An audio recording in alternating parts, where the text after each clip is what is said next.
Hello friends and followers. Hello friends and followers. If you're not subbed to Smoe, you should be. So this is the first video I'm making after finishing up the 30-day beat challenge. When I finished the beat set on day 31, I was just wiped. I'd like to thank everyone again for their support during the challenge. It really meant a lot to me. Now you might be able to tell the desk setup is a little bit different. I thought I'd change it up, see if it's better for filming, but who knows, we might change it back.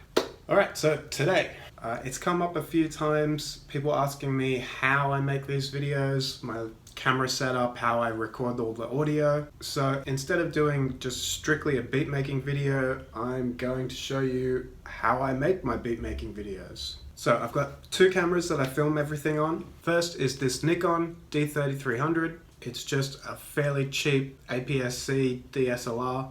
And the other camera I use is my iPhone, which I'm filming with right now. So it's just an iPhone 7. I don't think there's any more you can say about that. And when I'm recording these intro sections, I'm just using the built-in microphone on the iPhone. I do have a couple of lenses for the Nikon. I've got a 50mm 1.8, a 35 1.8, and a 10 to 20 f3.5. I'm hoping to upgrade my cameras soon, but we'll see how that goes. Alright, well, let's move on to the beat making process. Alright, so when I'm filming the actual process of me making beats, I like to use two cameras at once just to make it a bit more visually interesting, being able to switch between the two cameras. And I'll have my DSLR just set up pointing straight here, and the iPhone as a close-up. Now, I generally record my audio one of two ways. Now, the first way is using iRig. Now, in Maschine, the way you go about doing this is on your master channel, you add an instance of iRig.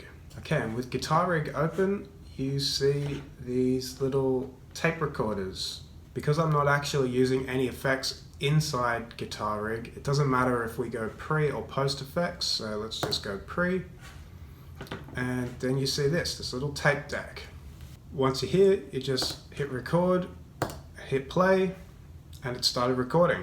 From there, I can start performing or just playing a beat.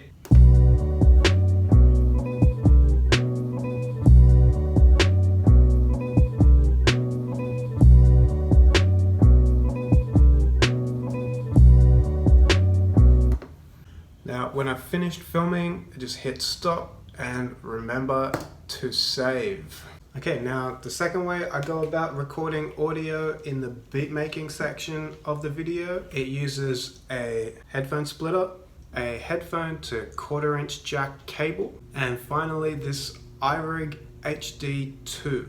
Now some of the things that make the first setup better than this setup is that firstly the iRig only records in mono, so it actually only records the left channel of any stereo signal that's being sent to it. The second thing I don't really like about this setup is that when I'm recording with iRig will record everything coming out of Maschine but not the metronome. That way I can showcase the making of the beat without that pop click going out throughout the whole thing.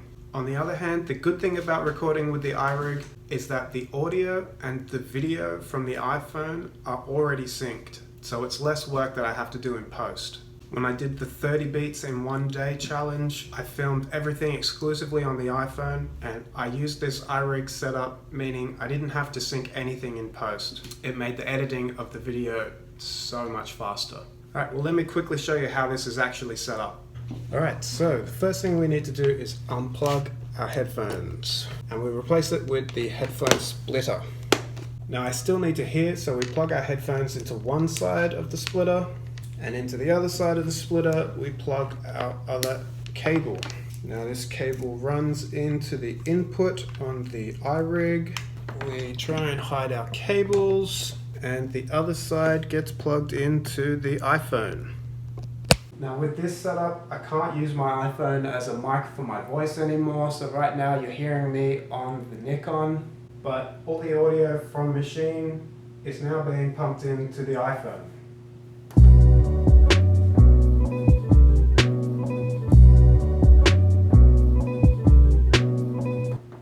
Alright, so that's essentially it for the beat making sections of the videos. And now we'll move over to the scratching part of the videos.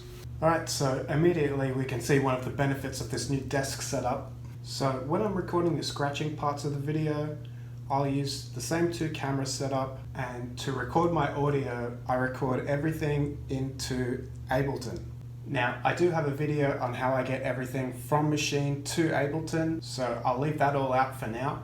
So the way I record the audio from the PTO1 is to just run it straight to the line in on the PTO1. I just use an XLR cable with some RCA to 1/4 inch jacks at the other end. Now the last thing I do, because I don't actually need to record my voice in these sections, is I will again plug in the iRig into my iPhone. I don't actually use this audio for anything, but it does help me sync up the audio from Ableton with the two cameras. I'll leave that out for now so that you guys can still hear what I'm saying.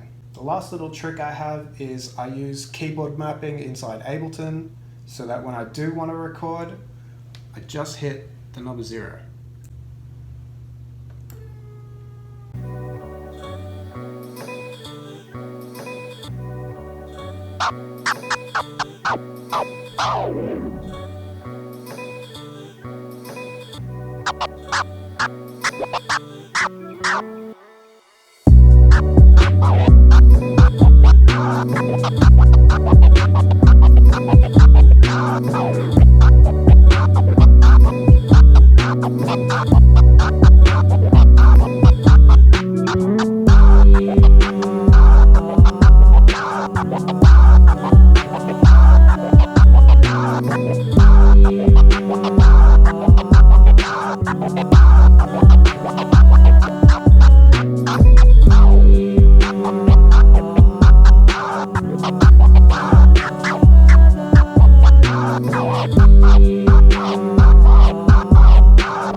I forgot to say, if you do have any more questions, just leave them down in the comments and I'll get back to you.